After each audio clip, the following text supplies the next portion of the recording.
Good day. Here are the stories for the Manila Times for Friday, January 14, 2022, brought to you by Wilkin Depot, the country's leading home improvement and construction supplies retailer. Shop conveniently 24/7 with the Wilkin online store. Just go to shop.wilkin.com.ph. Former top officials of former President Fidel Ramos's government pledged to support Vice President Maria Leonor Leni Robredo's bid for the presidency. The 23 ex-officials included 14 former cabinet heads. In a statement released on Thursday, they said they believe that the country sorely needs a leader who will inspire unity, solidarity, and teamwork in the government and among all Filipinos.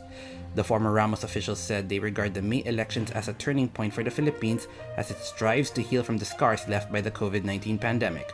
Vice presidential candidate and Davao City Mayor Sara Duterte Carpio maintained her support for her running mate, presidential candidate Ferdinand Bongbong Marcos Jr., amid calls for her to pair up with Manila City Mayor Francisco Isko Moreno Domagoso.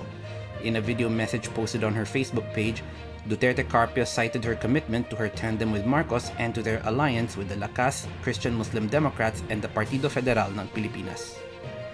Internationally acclaimed actor Arjo Ataide, who is running for congressman in Quezon City's 1st District, is offering free antigen testing as his quick response to the rising COVID-19 cases. Ataide said that he set up free antigen testing sites at the basketball courts in barangays San Antonio, Bahay Toro, and Paltok beginning on Thursday.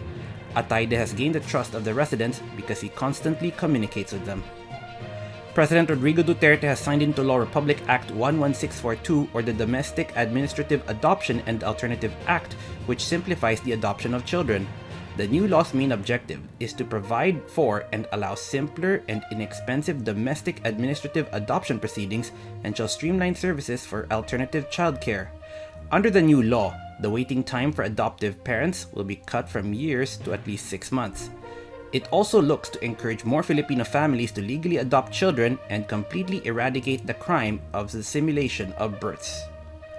More hotels will be converted into temporary treatment and monitoring facilities to accommodate the growing number of with mild symptoms or are asymptomatic, an official of the Department of Health said. The move came as the department logged 34,021 new COVID-19 cases on Thursday, a new record, pushing the total active cases to 237,387. The positivity rate remained high at 47.9%, based on 78,866 tests made by 305 laboratories.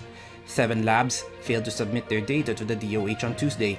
The DOH said 98%, or around 232,000 of active cases were mild or asymptomatic, 298 were critical, and 1,468 were severe. Over to business, the country's gross international reserves level rose to $108.89 billion in December, the Bangko Sentral ng Pilipinas reported on Thursday. Preliminary data from the central bank showed that the local GIR increased by $1.17 billion in the end of December from $107.72 billion in the end of November. Meanwhile, the December GIR level is lower than the $110.12 billion GIR level it posted in the same period last year. In sports, Filipino Olympian pole vaulter Ernest John Obiena has climbed back to 5th place in the latest men's pole vault world rankings posted on the World Athletics website on Tuesday. According to the website, Obiena has 1,373 points and is ranked behind reigning Olympic champion Armand Duplantis, Christopher Nilsson, Sam Kendricks, and Casey Lightfoot, who respectively occupy the first 4 spots. Swedish-American Duplantis, who owns the world record of 6.18 meters, has 1,523 points, while American Nilsson has 1,429. Rigoberto Tiglao and Ruben Torres are today's front page columnists. Tiglao talks about presidential candidate Ferdinand Bongbong Marcos Jr.'s survey results, while Torres discusses about work in a post-pandemic world. Today's editorial talks about the saga of tennis star Novak Djokovic. Read a full version on the paper's opinion section or listen to the Voice of the Times. For more news and information, get a copy of the Manila Times on print, subscribe to its digital edition, or log on to www.manilatimes.net. Follow us on Twitter, Facebook, or Instagram, and keep up with the Times. On behalf of the Manila Times, this is Arik John Sequo reporting. Have a safe Friday ahead.